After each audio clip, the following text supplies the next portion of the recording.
कल्पनाओं का सजीव रूप देना शायद सपनों में तो हकीकत हो सकता है, लेकिन असलियत में सोच से परे। एक ऐसा ही है ब्यूटीफुल चंडीगढ़ का रॉक गार्डन।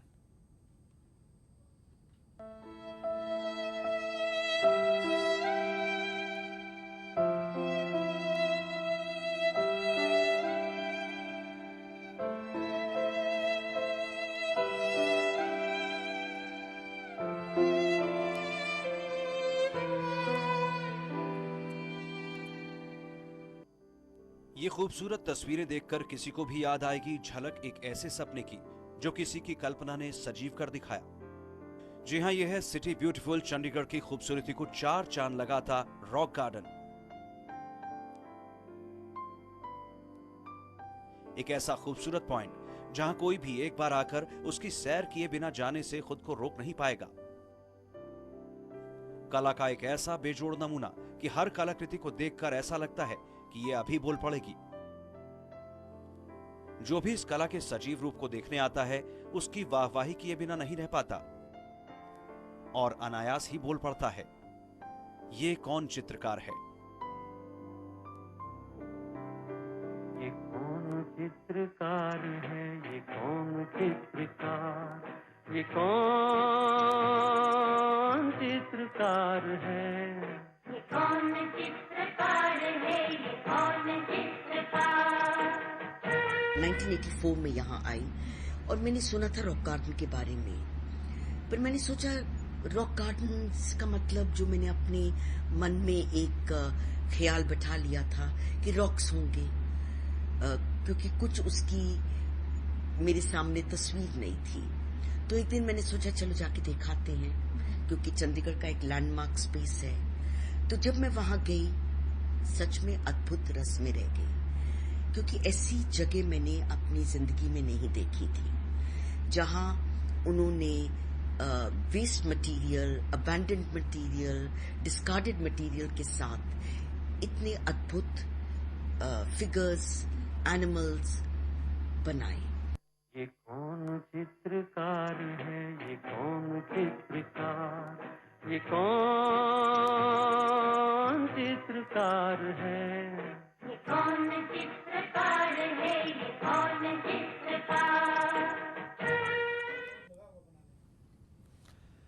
इस कल्पना को हकीकत में तब्दील करने वाला जादूगर है चित्रकार, शिल्पकार और मूर्तिकार नेकचंद, जिन्होंने उस सामान में भी जान डाल दी जो लोगों ने कूड़ा समझकर फेंक दिया था। आज चंडीगढ़ का नाम जैसे अधूरा सा लगता है इस शख्सियत के नाम के बगैर। नेकचंद सैनी हमारे देश के जाने माने शिल्पकार, एक जादूगर जिन्होंने बिना किसी की मदद से अपने आप अपनी कला को निखारा और आज चंडीगढ़ का एक एक कोना इन्हीं के नाम से जाना जाता है। इनकी खूबसूरत कला ने इन्हें पद्मश्री दिलवाने का भी हक अदा किया।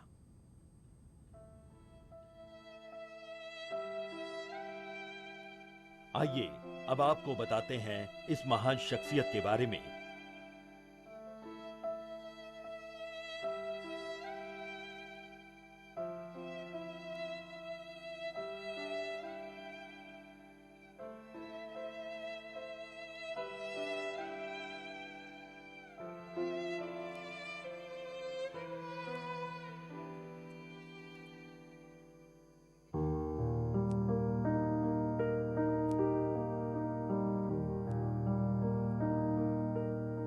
नेकचंद सैनी का जन्म 15 दिसंबर साल 1924 को पंजाब की तहसील शंकरगढ़ के एक गांव बेरिया कला में हुआ था।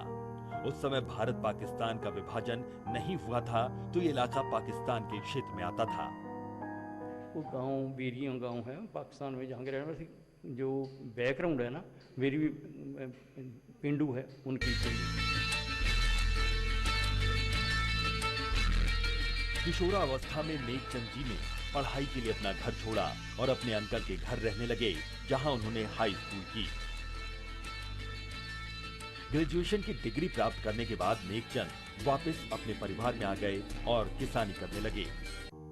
हालांकि साल 1947 में जब अंग्रेजों का राज खत्म हुआ तो विभाजन के समय उनके परिवार को भी अपना घर छोड़ना पड़ा।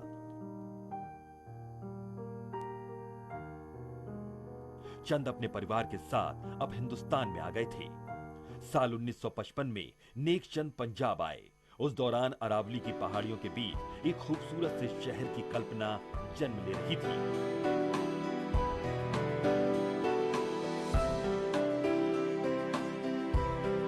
और इस कार्य को स्विस आर्किटेक्ट ली कर्बुसार संभाल रहे थे, जिन्हें सरकार ने जिम्मा दिया था कि वो इसे एक खूबसूरत शहर के रूप में डिजाइन करें। उस समय नेकचंद ने भी नौकरी करनी शुरू कर दी।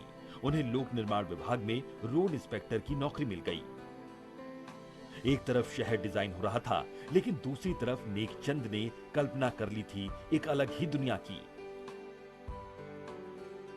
शुरुआत में साल 1958 में अपने खाली समय में चंद एक खूबसूरत गार्डन बनाने का सपना लिए सामान इकट्ठा करने लगे।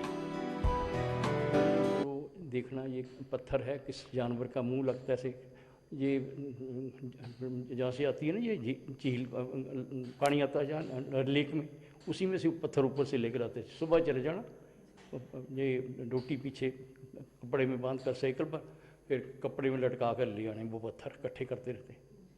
पहले पत्थर पे जेड़े जोड़ने का काम था, जब बन गया ना फिर हुआ, लेकिन पहले पत्थर इकट्ठे किए थे। किसी देख लेंगे किसी का मुंह बंदर जैसा है, किसी का ये है, वो पत्थर वहीं से इकट्ठे किए थे।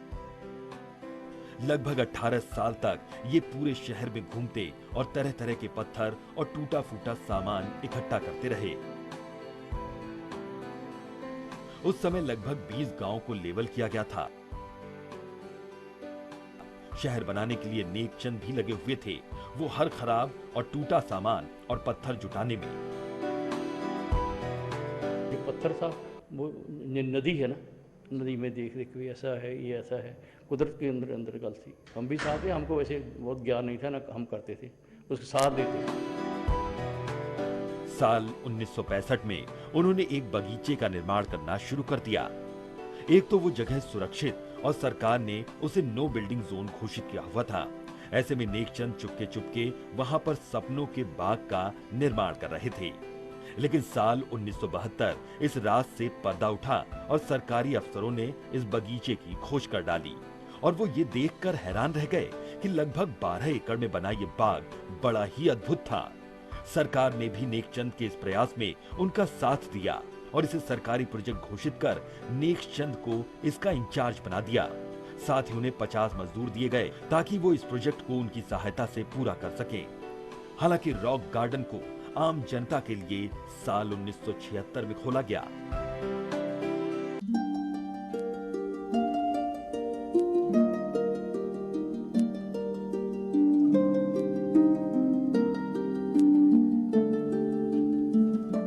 नेकचंद और उनका स्टाफ लगातार इसके निर्माण में लगे रहे और इसका विस्तार कर इसे लगभग 30 एकड़ में तब्दील कर दिया गया।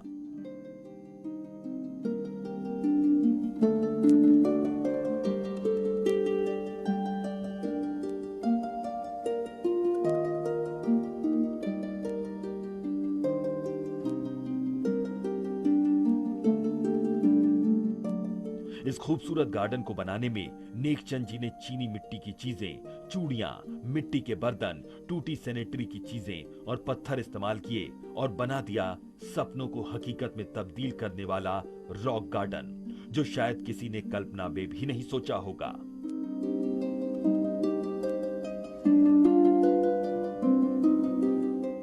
समय बदलता रहा और नेकचंद और रॉक गार्डन हर किसी की जुबान पर छाने लगा। सिर्फ देश ही नहीं बल्कि नेकचंद जी को उनकी खूबसूरत कला के लिए विदेशों में भी खूब सराहना मिली। उन्हें विदेश में भी एक मिनी रॉक गार्डन बनाने के लिए बुलाया गया।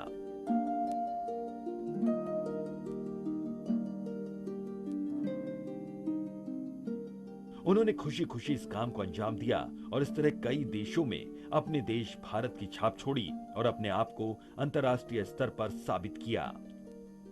नेकचंद चंडीगढ़ एयरपोर्ट और रेलवे स्टेशन के लिए भी कृतियां बना चुके थे। मुंबई एयरपोर्ट पर भी उनकी कला ने हाल ही में शोहरत हासिल की है। रहते थे, माहौल भी कर लेते थे। तो मुझे देख रहे थे, यार तू हंसा देता, तू आ जाकर मेरे से, नहीं तो जानते नहीं, आप नहीं कुछ करते थे, सीरियस रहते थे। लेकिन मेरी माहौल करने की आदत है। जब वहाँ नवां शहर है ना, बस की चार चीज़ें नवां शहर की खरी, गुड़, शिवाला, रेडियाँ, बारादरी। बारादरी महाराजा रणजीत सिंह ने बताया कि अंग्रेज़ों से वहाँ बारादरी बनी हुई है नवांशहर में, तो वहाँ एक रेडी बाज़ार है। मैंने वहाँ से पतासे लेकर बड़े बड़े जितने बड़े मिलते नहीं। रॉक गार्डन के इस निर्माता ने अभी अभी अपना 90वां जन्मदिन मनाया था। यह किसे मालूम था कि ये आयोजन उनके जन्मदिन का अंतिम था। अब इस महान क्रिएटर को हम कभी नहीं देख पाएंगे, लेकिन इनकी कला को सदियों तक रॉक गार्डन के रूप में देखते रहेंगे। लेकिन आज सिटी ब्यूटीफुल का ये रत्न हमेशा के लिए सो गया है और छोड़ गया है अपनी यादें और ये खूबसूरत सा तोहफा जो हमेशा याद दिलाता रहेगा नेकचंद जी का। मंदिर की टल्ली ईश्वर बोलता है, ईश्वर मंदिर की टल्ली बजाना बजा दूं, गुरुद्वारे मथा का साना का साथ दूं, एक तेरे बंदे का होना खा दूं, तू बन जा इसका मैं बन जाऊं। कभी नहीं मेरे को डांटा था, कभी भी नहीं डांटा था। मतलब कि सिर्फ कोई गलत काम हम करते थे, सिर्फ डैडी की एक आंख का इशारा ही हमें बता देता था कि डैडी गुस्से में है। उसी टाइम हम इधर उधर हो जाते थे, पर कभी मुंह से कुछ नहीं कहा था उन्होंने। उनकी आत्मा को शांति प्रदान करे परमात्मा। और उन्होंने बहुत अच्छा काम किया। चंडीगढ़ का पूरा जो ये कूड़ा है और भी वेस्ट चीज़ें थी जितनी भी, उसको कलेक्ट करके उन्होंने एक इतना अच्छा काम किया कि उस काम से वो पूरे वर्ल्ड में फेमस हैं आज। और आज उनकी आत्मा की शांति के लिए पूरा वर्ल्ड प्रार्थना करेगा। और मैं भी अपने दिल से प्रार्थना करता हूँ कि उनका नाम ऐसे ही अमर रहे। इस महान शिल्पकार, चित्रकार, मूर्तिकार को फोकस हरियाणा की भावभीनी श्रद्धांजलि। Bureau report, focus Haryana.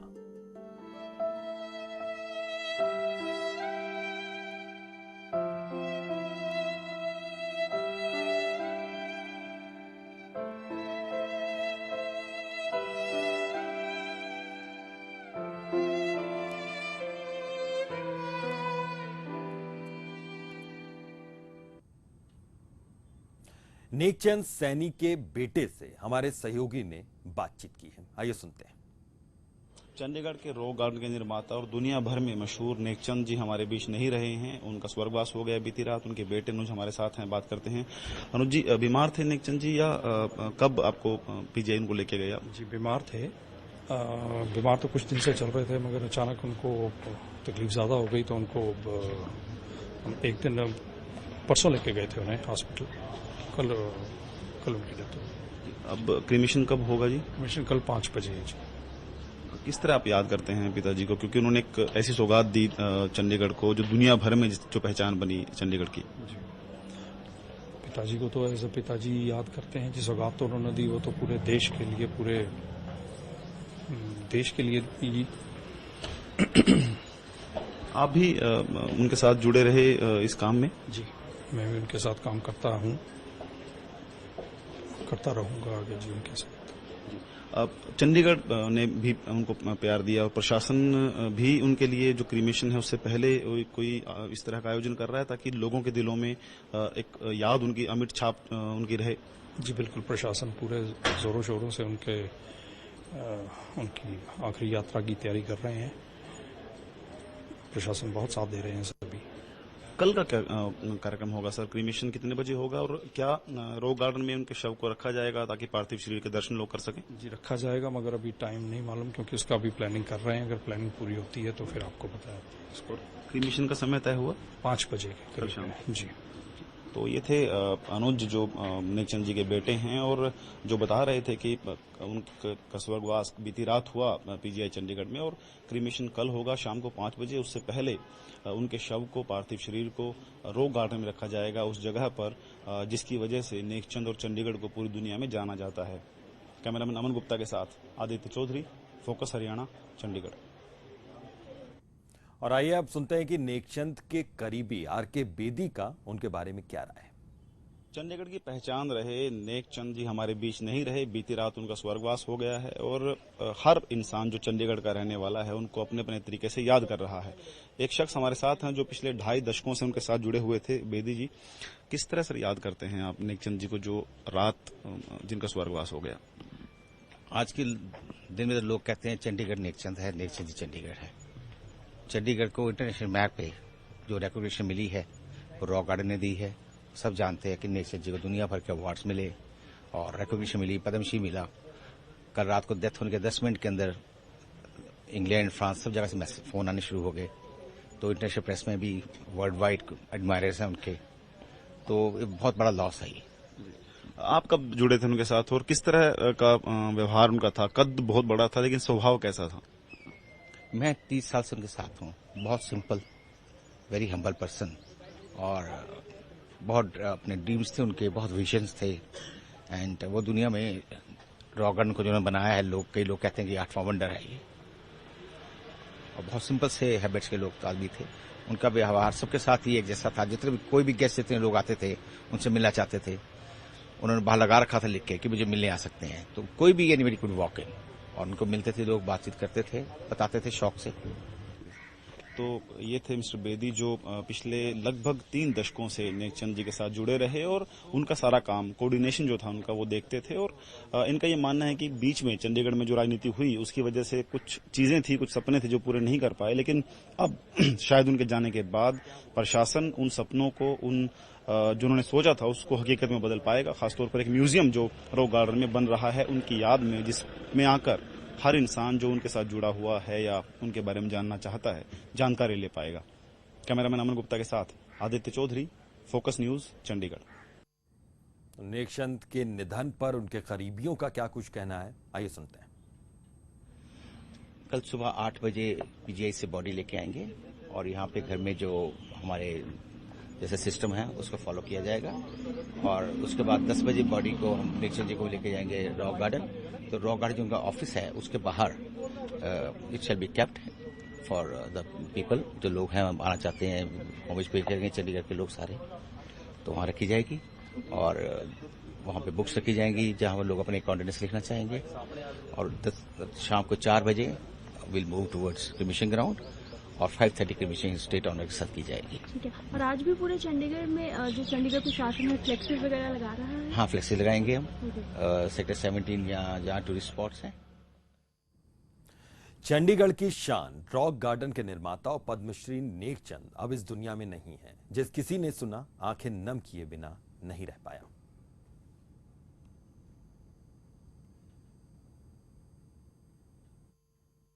Shri Nek Chand जी एक उदाहरण थे हम सब के लिए।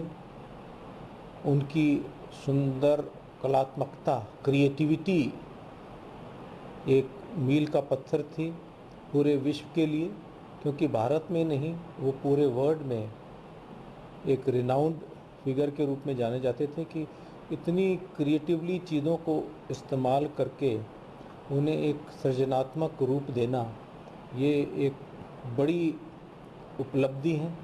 श्री नेकचंद जी के जाने से कला जगत को बहुत भारी क्षति पहुंची है, और ऐसे कलाकार सदी में एक बार जन्म लेते हैं।